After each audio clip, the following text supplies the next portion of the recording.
Se você não pode com eles, junte-se a eles.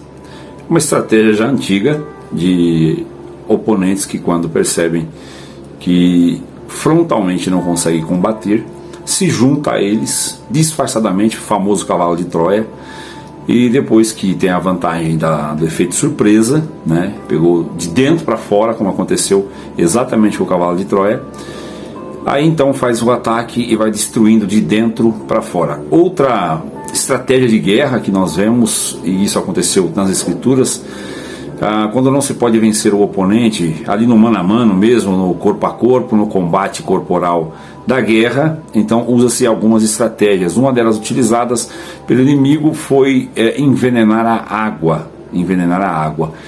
Bom, a fonte de bebida, de água, né, e de alimentos, se estiver envenenada, logo todo o corpo do exército adoece e fica suscetível então aos ataques do inimigo. Bom, esse vídeo eu quero fazer para vocês, trazer um pequeno vídeo de uma palestra do partido aí de esquerda, do pessoal das pautas progressistas, que tem como a última muralha para implantar os seus costumes, os seus valores, aquilo que eles acham que é liberdade, né? Tem a última muralha, o cristianismo. E, como o marxismo cultural entende, para vencer uma guerra, primeiro você tem que formar uma geração, ou seja, educar os filhos. Para formar homens, você tem que educar filhos. Então, isso já está na Bíblia, só que eles só perverteram para ele. A Bíblia diz, né, ensina o bom caminho enquanto ainda é criança, depois de velho, não se esquece. Eles fazem as mesmas coisas, ensinam tudo enquanto é pequeno, nas escolas, no prematuro mesmo ali, até a faculdade. Depois, quando solta esses seres, eles são totalmente suscetíveis às pautas progressistas, socialistas, e não vão mais serem aqueles que vão aceitar a verdade cristã, bíblica. Não podendo então lutar contra o cristianismo, qual é a opção viável agora para esses inimigos da nossa fé cristã? Perverter as ideias, plantar as heresias e as distorções. Você concorda comigo que uma meia-verdade é uma mentira inteira? Então, qual é a estratégia do demônio? Vide como ele abordou Jesus na tentação do deserto. A questão dos pães, o que ele falou? Está escrito que se der ordem, né? Está escrito, perdão, na questão dos anjos não, a questão de lançar-se do pináculo do templo, perdão, fiz um equívoco aqui. Está escrito que dará ordem aos seus anjos que não permitirá que tropece em pedra alguma. Você vê que ele usou o quê? Uma frase bíblica para fazer uma meia-verdade. Como eu disse, uma meia-verdade é uma mentira completa. A ideia ali era distorcer a aplicação bíblica, mas para um ouvinte desatento, desavisado, inapto pelo conhecimento bíblico, cairia nessa cilada, assim como muitos caem em demais outras ciladas que ele desenvolve com as suas estratégias de corrupção. É um corruptor nato.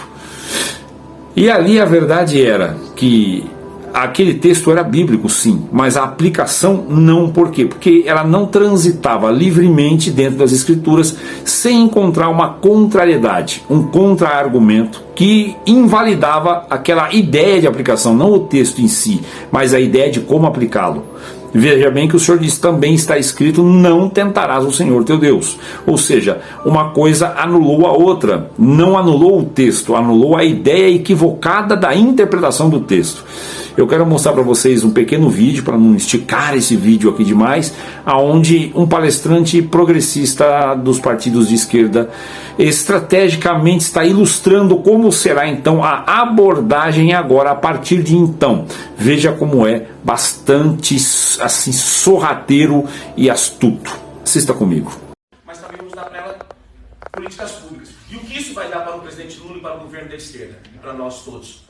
Nós não seremos mais reféns de Malafaia e de Macedo. Porque nós vamos ter metade das igrejas evangélicas do Brasil alcançadas por políticas públicas e, através disso, também fazer com que elas conheçam também uma palavra de libertação da mentira do fascismo. Como? Criando escolas progressistas de pastores em todo o Brasil. Não tem as escolas que eles fazem, levam os pastores lá? São Paulo, Campinas, Curitiba, enfim, Rio de Janeiro. Fazemos núcleos, se não estamos nas cidades, começa com cidades, depois vai para as regiões, vai para os estados. Primeira escola de teologia e tal. Às vezes evitar de usar o nome progressista, traz a primeiro os pastores, para depois você falar a mensagem que precisa se falar, porque qualquer frase assusta. a ideia é ir solvendo, você vê, formar igrejas, na verdade, a partir de escolas evangélicas, veja bem, evangélicas, tá? São as pseudo-evangélicas, com um viés progressista, socialista, marxista, cultural, de forma que, quando falar é uma igreja evangélica, os evangélicos que não estudam a Bíblia, não conhecem os conceitos bíblicos, vão dizer, olha que escola boa. Não, uma escola evangélica talvez vai ter um preço mais acessível, vai ter alguns chamarizes, né? Eles são muito espertos aí, audaciosos para conseguir, porque o foco é outro. O foco não é educar os teus filhos, o foco é distorcer o evangelho a ponto de aniquilá-lo, sem diretamente dizer que está aniquilando. Que a ideia da perversão da verdade é exatamente essa. Corromper a verdade, fica uma meia-verdade, se transforma numa mentira inteira. Então aquilo que tem o aspecto de verdade, na verdade é uma mentira. Você vê como que é audacioso, astuto. São as astutas ciladas do adversário. Então, conforme esse vídeo, você veja bem, olha, no final ele até fala, viu, não coloque o nome progressista, porque uma frase, só uma coisa já assusta. Então, se eles perceberem, ou seja, os pais, as mães que perceberem que a escola tem um viés marxista, ou socialista e progressista, não vão trazer seus filhos. Então, não falem isso. Primeiro, vamos fazer o quê? Cooptar os pastores que têm essa inclinação. Formar pastores. Hoje, as pessoas fazem curso de teologia de forma facilmente, né? E, vamos falar bem a verdade, aqui é Brasil, né?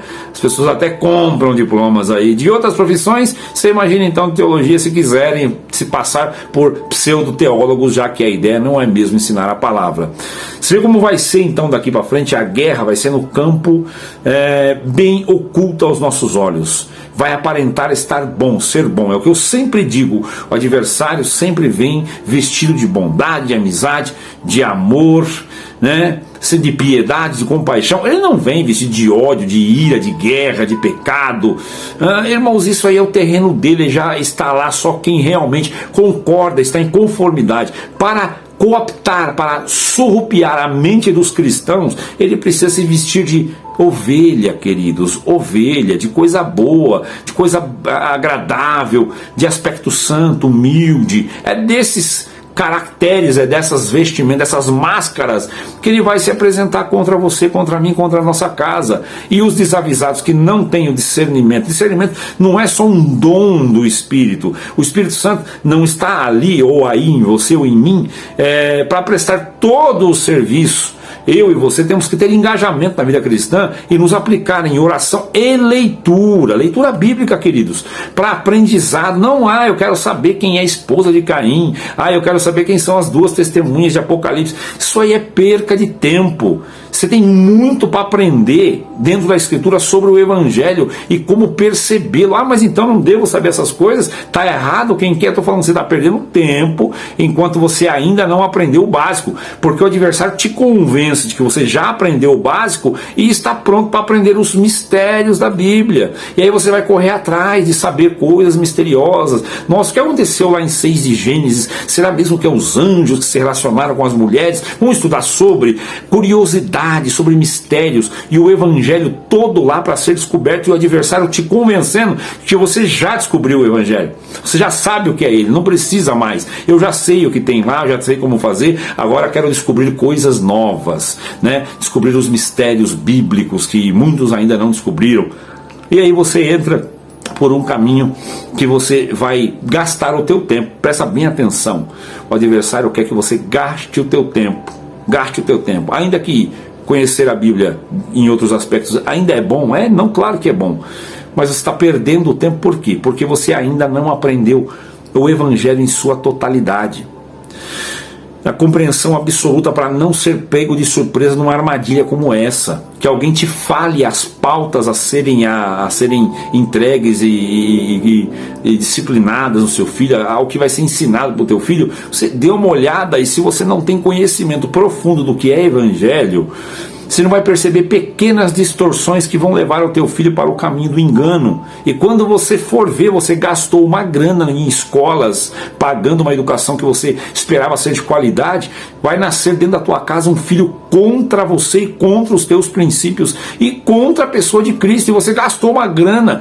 com aquele ser que você ama. que é o teu filho, tua filha. Eu acredito que não tenha mais ninguém que você ame tanto quanto aos teus gerados de ti. Não é verdade? Bom, caríssimos, esse vídeo tem esse objetivo. Eu não fiz aqui uma crítica dizendo, olha, descobrir os mistérios da Bíblia, você está errado, dizendo que está perdendo tempo, porque tem muito a ser descoberto sobre o evangelho verdadeiro, as astutas ciladas do adversário, como ele age, em que pontos ele distorce, conhecer a verdade a partir dos princípios. Eu sempre digo sobre o princípio. Qual é o princípio de uma vestimenta que o Senhor admoesta? É sobre estar de saia ou estar de calça, uma mulher, ou o homem está de terno e calça? É isso que faz ele estar dentro de princípios? Não. É a modéstia e a decência, estar ocultando a nudez do seu corpo, a silhueta do seu corpo, não estar se insinuando, sensualizando. É aí que mora o princípio da doutrina. Isto é o princípio. Não se está de saia ou se está de calça. Mulher veste uma calça daquelas calçonas larga, coloca um blazerzinho, está tão bem vestida quanto uma irmã de saia também larga e decente, uma blusinha ou um vestido largo. Tá ali tudo certo, querido. Por quê? Porque não é a vestida, não é a saia, não é a calça, nem o terninho. É o princípio. Qual é o princípio? O princípio é esconder a silhueta do corpo, assim como todo o resto bíblico e do evangelho. Foco no princípio. Quais são os princípios desta doutrina, daquela outra doutrina? Aí você vai entender quais são os valores defendidos pelo caráter moral de Deus e não vai se perder em coisas que são supérfluas ou preceitos humanos, como Paulo fala aos Gálatas, Colossenses, que estão perdendo seu tempo ali. Tem um aspecto de valor e de justiça externo, mas não tem valor algum para a salvação. Caríssimos, Deus abençoe a todos, saudações e até o próximo vídeo.